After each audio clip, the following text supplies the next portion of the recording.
Nama-nama tak asing yang pernah meramaikan Pilkada DKI Jakarta seperti Basuki Cahayapurnama atau Ahok dan juga Anies Baswedan kini dimunculkan lagi sebagai jagoan untuk maju di Pilkada Jakarta bulan November mendatang. Seberapa realistiskah parpol mengusung kedua tokoh ini dan juga bagaimana penerimaan publik untuk pencalonan Anies dan juga Ahok di Pilgub Jakarta? Kita bahas saudara bersama dengan Sekretaris DPD PDIP DKI Jakarta Pantas Nainggolan. Nanti juga akan bergabung bersama kami politisi Nasdem Bestari Barus dan juga ada Direktur Eksekutif Poltreking Indonesia Hanta Yuda. Selamat sore Bung Hanta, Pak Pantas, selamat sore. Selamat sore Mbak Nilo. Kita sambil menunggu juga Bung Bestari Barus untuk bergabung bersama kami. Saya sambil menunggu itu saya ingin ke Pak Pantas dulu ini bicara soal nama Ahok yang masuk dalam bursa cagup. Ini serius atau ini baru cek ombak aja nih? Ya, seperti yang tadi disampaikan, ini penjaringan. Dalam proses penjaringan ini, semua kader-kader terbaik kita coba yang sudah terukur, yang sudah teruji kapasitas dan kapabilitasnya di kepemimpinannya di seluruh Indonesia, itu kita coba angkat, orbitkan ke tempat ke tanggung jawab yang lebih besar. Salah satunya adalah Pak Ahok. Pak Ahok kan sudah pernah menjadi wakil gubernur dan gubernur DKI Jakarta. Itu menjadi salah satu sumber penilaian dan sumber rekrutmen bagi kita. Termasuk juga diantaranya misalnya seperti Pak Jarod Saiful Hidayat. Termasuk juga dari Pak Andika Perkasa, Pak Basuki Hadi Mulyono yang sudah teruji di kabinet, termasuk juga kepala-kepala daerah kita yang pernah teruji. Seperti Bu Risma sudah teruji di kota Surabaya. Tapi Pak Pantas, banyak lagi yang lain. Kalau Pak Ahok ini skala prioritasnya berapa nih kalau bicara dia masuk dalam penjaringan tadi? Ya, skala prioritas saya pikir semuanya punya peluang untuk terekrut. Tapi pastinya nanti itu akan tersaring lewat proses penyaringan. Jadi kita sekarang ini masih dalam proses penjaringan, kemudian tahap berikut kita masuk ke tahap penyaringan. Besar kansnya kira-kira Pak Ahok ini? Ya, berdasarkan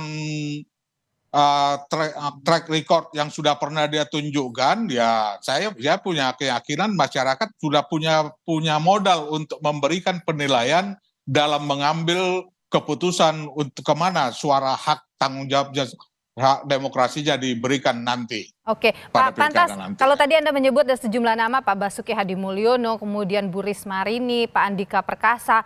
Kalau kita bandingkan nih ketiga nama ini dengan kemudian nama Pak Ahok ini, mana yang lebih besar kansnya kira-kira? Ya, untuk sementara ini ya punya kans yang sama karena semuanya sudah menunjukkan track record yang baik.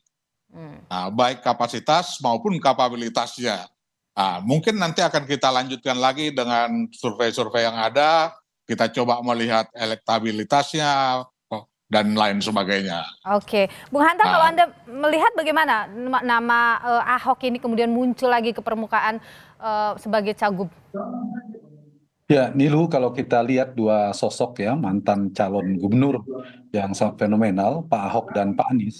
Kedua-duanya ini kalau kita lihat dalam perspektif modalitas aspek utama atau paling determinan dalam kandidasi kepala daerah, yaitu faktor elektabilitas dan boarding pass. Kemudian yang ketiga, satu lagi isi tas, kalau istilah Bu Risma tadi ya, kekuatan uang.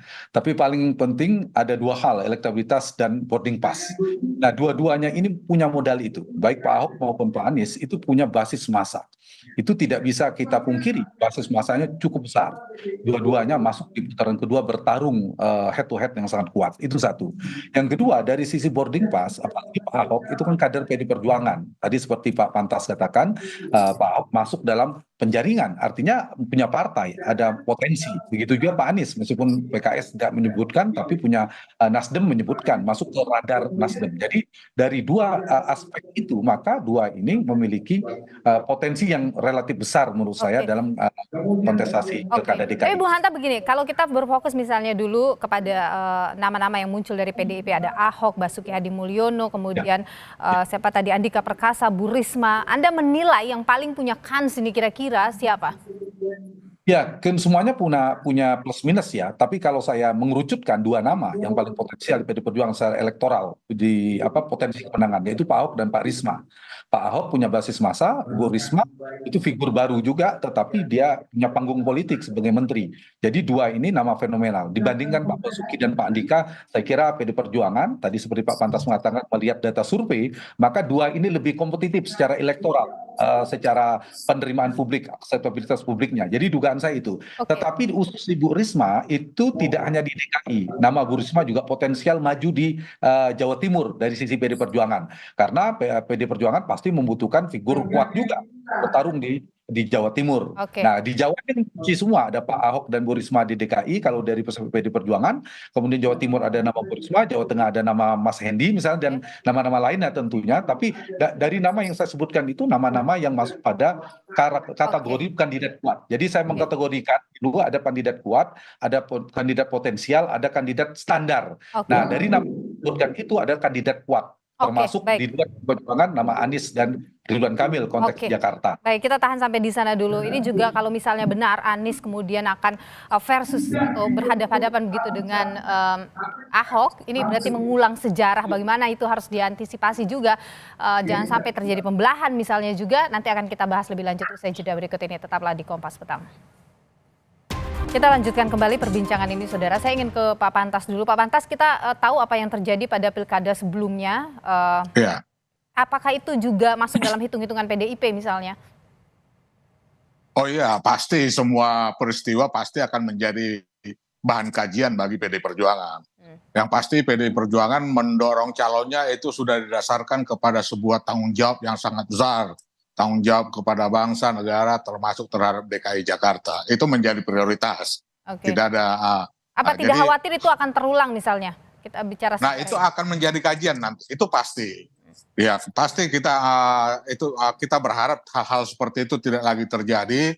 Tetapi ya sekali lagi faktor-faktor ideologis, faktor-faktor kesejarahan, termasuk juga harapan-harapan ke masa depan itu harus menjadi prioritas kita, menjadi visi yang sangat penting untuk diusung oleh setiap calon yang kita ajukan. Oke, tapi lanjut sedikit, silakan. Ya, dalam konteks itu partai sungguh-sungguh bertanggung jawab untuk mengajukan kader terbaiknya untuk bisa memimpin di DKI Jakarta di waktu-waktu yang akan datang, yang tentunya akan memberikan kemaslahatan yang sebesar-besarnya kepada masyarakat, negara, dan bangsa Indonesia. Pak Pantas, apakah begini, penerimaan publik kepada Pak Ahok, apakah menurut PDIP masih besar saat ini? Utamanya di DKI Jakarta. Ya, saya pikir fakta-fakta, masyarakat sudah cukup cerdas melihat fakta. Masyarakat sudah punya pengalaman perbanding masa mulai dari Fauji Bowo, kemudian masuk ke Pak Jokowi, masuk ke Pak Ahok, masuk ke Jarod Saiful Hidayat, kemudian masuk ke Pak Anies. Itu adalah sebuah fakta yang menjadi ladang penilaian bagi masyarakat yang punya hak pilih nanti. Nah, maka fakta-fakta itu saya pikir tidak bisa diabaikan, tetapi walaupun seperti itu kita akan mengupdate kembali semuanya itu lewat ya sarana prasarana survei atau lain-lain yang akan kita lakukan dalam proses penyaringan nanti. Oke, saat ini sudah bergabung, saya sapa dulu Bung Bestari Barus. Selamat sore. Mbak Nilo, sekarang saya izin dulu ya. Mbak Nilo ada kerjaan lain ya. Mohon maaf. Oke, baik. Terima kasih, Bu. Terima kasih, Mbak Nilo. Makasih. Saya ingin ke Bung Bestari dulu kalau begitu. Bung Bestari, gini, nama Anies kembali muncul ya, karena Bung Willy Aditya itu sempat mengatakan bahwa Anies ini adalah top priority-nya untuk Cagup DKI Jakarta. Ini benar begitu atau ini baru tes ombak nih gitu, Nasdem? Ya, tentu kita punya harapan-harapan terhadap siapapun yang berpotensi untuk kemudian diusung dan dimenangkan. Kan begitu dulu.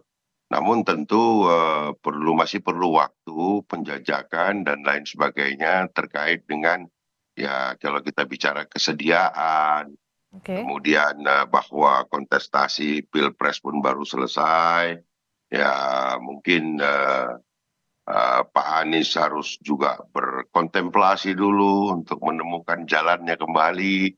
Apakah dia bersedia? Dari beberapa pihak banyak terjadi silang pendapat terkait Pak Anies ini. Ada yang mengatakan, ayo kita majukan untuk jadi gubernur DKI pasca Pilpres. Tapi ada yang juga mengatakan Pak Anies bukan lagi pada level itu untuk dicalonkan. Itu di internal Nasdem ya? Akan terulang kepada Pak Anies sendiri nantinya. Oke, yang tadi kalau bicara soal tadi Anda sebutkan bahwa ada silang pendapat juga, itu di internal Nasdem juga ada silang pendapat itu maksudnya? Di masyarakat umum ada beberapa pihak menyatakan, wah Pak Anies jangan lagi dong. Kita tetap Pak Anies itu prioritasnya adalah nanti capres lagi yang akan datang. Sekarang ini menunggu, kan gitu kan? Oke, tapi apa sih yang menjadi alasan mendasar Nasdem kemudian memunculkan nama Anies Baswedan ini? Apakah karena kemarin memang Pak Anies memberikan efek ekor jas yang besar bagi Nasdem? Saya kira Pak Anies kan pasti kalau dicalonkan tentu akan membawa dampak yang cukup signifikan bagi perolehan suara ya, mengingat Jakarta adalah basis daripada Pak Anies itu sendiri karena beliau adalah pernah menjabat menjadi gubernur DKI ya pada masa itu dan mengalahkan incumbent waktu itu Ahok dan Jarot gitu. Itu salah satu. Kemudian cukup dikenal, cukup familiar dan cukup diterima juga di Jakarta. Oke. Gitu. Jadi serius ini berarti Nasdem ya Pak Bestari ya? Pada posisi hari ini kan Nasdem membuka ruang ya untuk menerima orang-orang yang siapapun baik dari kader internal maupun eksternal yang ingin kemudian mencalonkan diri menjadi gubernur DKI. Ya tentu tahapan-tahapan itu nanti pasti akan dilalui sampai akhirnya diputuskan siapa yang akan menjadi calon yang diusung. Dan tapi ada nama lain kah yang mungkin sebesar nama Pak Anies? Tidak dapat sendiri, harus mencari teman koalisi dulu. Oke. Gitu? Teman koalisi dulu yang mau dicari gitu. Tapi Pak Bestari, maksud saya adakah nama lain yang mungkin menyamai besarnya nama Anies begitu yang muncul di internal Nasdem? Saya kira kita punya kader internal ya dan eksternal juga banyak yang kita nantikan. Kan ini masih menunggu ya. Tahapan-tahapannya belum masuk, tentu dalam waktu yang tidak terlalu lama akan ada dulu kesepahaman antar partai politik akan berkoalisi dengan yang mana, dengan kawan lama kah atau kawan baru atau apapun itu. Pembicaraan politik kita lihat beberapa hari kebelakang ini ada pertemuan sejumlah ketua umum partai ya. Dan itu kita harapkan bahwa akan mewarnai juga tentu pilkada yang sudah sangat dekat ini. Siapa akan bergabung dengan partai mana, akan bergabung dengan partai mana. Khusus Nasdem sendiri karena kita cuma insya Allah 11 kursi di DKI Jakarta, kita masih butuh tambahan sekitar 12 kursi lagi supaya mencukupi untuk mencalonkan kandidat. Baik, saya ingin ke Bung Hanta. Bung Hanta, bagaimana Anda melihat kira-kira Nasdem ini mengusung Anies Baswedan peluangnya?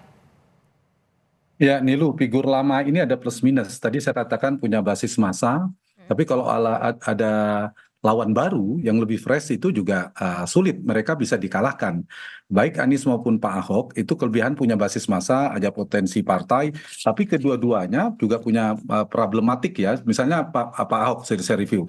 Beliau dulu di 2017 ada isu yang menyerangnya itu akan mungkin dipakai lagi untuk mendowngrade Pak Ahok. Apalagi beliau bukan incumbent, dulu sebagai gubernur sedang menjabat. Begitu juga Anies Baswedan, dua hal. Anies juga sama, beliau kalau maju lagi kan baru saja kalah dalam kontestasi Pilpres. Seperti tadi Bang Besari katakan, ada yang menganggap tidak perlu lagi karena bukan kelasnya. Nah ini kan mengganggu secara elektabilitas. Tetapi bagi Anies kan butuh tetap bertahan hingga 2029 itu panggung politik yang strategis juga. Kalau Pilkada DKI dia menangkan kembali ada panggung strategis. Tapi hati-hati juga kalau kalah di Pilkada DKI maka Anies mohon maaf berat sekali bertarung lagi di Pilpres 2009 kalau kalah di Pilkada DKI. Jadi itu perlu dihitung. Nah Nilu hal yang lain kalau kita bicara dua nama ini, Pilkada DKI ini kan Pilkada cita rasa Pilpres karena sangat strategis karena eskalator Pilpres terbukti Pak Jokowi dan Pak Anies itu dulu adalah gubernur DKI running di Pilpres. Karena itu para ketua umum elit-elit partai itu akan turun gunung semua dalam kontestasi Pilpres DKI ini, akan bicara lobby negosiasi politiknya sangat kuat karena terkait dengan hal itu. Nah karena itu mungkin bisa kita menggunakan peta koalisi per hari ini di Pilpres. Nah kalau bicara 01 nama Anies yang paling potensial betul, tapi ada nama dari PKS Mardani relatif potensial, tapi tidak sekuat nama Anies dan Ahok. Kemudian dari itu ada juga Pak Saroni ya, Bang Besari ya, kalau di Nasdem itu juga nama-nama potensial. Di 03 saya melihat memang hanya nama tadi Bu Risma sebenarnya lebih potensial selain nama Pak Basuki dan sebagainya. Nah di 02 ini bisa ada potensi memunculkan tokoh yang ketiga, Ridwan Kamil meskipun masih VVM antara Jawa Barat dan DKI, ada nama Erick Thohir atau ada nama yang lainnya itu akan menjadi atau Budi Satrio ya Juwandono ponakannya Prabowo. Jadi dari kelompok 02 ini akan muncul nama baru dalam perspektif publik. Karena itu menurut saya semua ke poros-poros koalisi ini harus berhitung betul. Dugaan saya potensi tripolar 3 poros itu terbuka lebar di Pilkada DKI akan Jadi muncul. kemungkinan ada 3 poros begitu ya di Pilkada DKI. Ya, apakah mengeluarkan nama baru atau tetap Anies, apakah Ahok atau nama baru. Nah, karena itu tapi Bu Hanta saya ingin nanyakan Anda begini, mengingat sejarah yang pernah terjadi antara waktu pertarungan Pilkada DKI 2017 dan kemudian perjalanan politik sampai dengan hari ini, bagaimana Anda melihat penerimaan masyarakat Jakarta kepada dua tokoh ini, Anies dan juga Ahok? Tentu kalau kita bandingkan, Anies tentu jauh lebih berpotensi karena segar ya. Pertama Anies menang melawan Pak Ahok di Pilkada 2017 terakhir. Kedua Anies baru saja mengikuti kontestasi Pilpres dan suaranya sangat tipis selisihnya dengan Prabowo. Jadi kira-kira separuh. Tapi separuh ini belum tentu pemilih Anies yang separuh di Pilpres ini belum otomatis akan setuju Anies maju di Pilkada. Seperti Bang Besari sendiri katakan tadi, ada yang tidak setuju, bukan tidak suka Anies dia memilih, tetapi menganggap Anies tidak pantas lagi maju di Pilkada DKI. Itu membuat Anies bisa tergerus. Kalau Pak Ahok itu energi politik PD Perjuangan harus lebih berat lagi memajukan Pak Ahok karena potensi akan dimainkan isu 2017. Apalagi Pak Ahok bukan incumbent, dulu aja incumbent. Saya termasuk tidak begitu yakin PD Perjuangan akan kembali memajukan Pak Ahok meskipun punya potensi karena seperti tadi gamblingnya cukup tinggi taruhannya bagi PD Perjuangan. Pasti mempertimbangkan nama lain. Apakah Bu Risma? Tapi Bu Risma juga punya potensi di Jawa Timur misalnya. Nah dari sisi Pak Anies itu bergantung pada Nasdem dan PKS, terutama partainya adalah Nasdem. Kalau Nasdem tidak punya figur kuat untuk berkontestasi di Pilpres atau tidak ada negosiasi baru, bisa jadi Anies dikeluarkan. Kartu itu saya kira masih hidup. Relatif lebih hidup Anies gitu di Nasdem. Baik, Bung Bestari, seberapa serius Nasdem akan mengusung Anies Baswedan ini? Kan tadi saya sudah sampaikan bahwa kita memberi ruang kepada Pak Anies untuk maju menjadi kembali menjadi calon gubernur DKI. Hanya saja mungkin ini akan terulang kepada Pak Anies. Apakah beliau tuh masih mau gitu dari Pilpres turun lagi ke Pilgub. Nah ini kan kembali kepada beliau. Tapi artinya Nasdem sendiri sangat serius komponen yang paling penting adalah dengan siapa Nasdem akan berkoalisi. Bagaimana bila koalisinya nanti ternyata dengan Gerindra atau dengan PDI Perjuangan atau dengan yang lainnya, kita belum tahu. Sehingga posisi tawar itu apakah Nasdem mencalonkan gubernur atau wakil gubernur atau apa gitu ya, mungkin dalam beberapa waktu ke depan, seminggu ke depan mulai akan terlihat apa ininya ya, gambarnya akan seperti apa pilkada ke depan ini. Baik, terima Dan kasih. waktunya juga tinggal 1-2 bulan ke depan toh untuk mencalonkan. Betul, kita akan nantikan nanti. Terima kasih Bung Bestari Barus, politisi dari Partai Nasdem, dan juga sebelumnya ada Bung Pantas Nainggolan dari politisi PDIP, dan juga Bung Hanta Yuda, Direktur Eksekutif Poltreking. Terima kasih sudah berbagi pandangan di Kompas Petang. Sehat selalu Bapak-Bapak.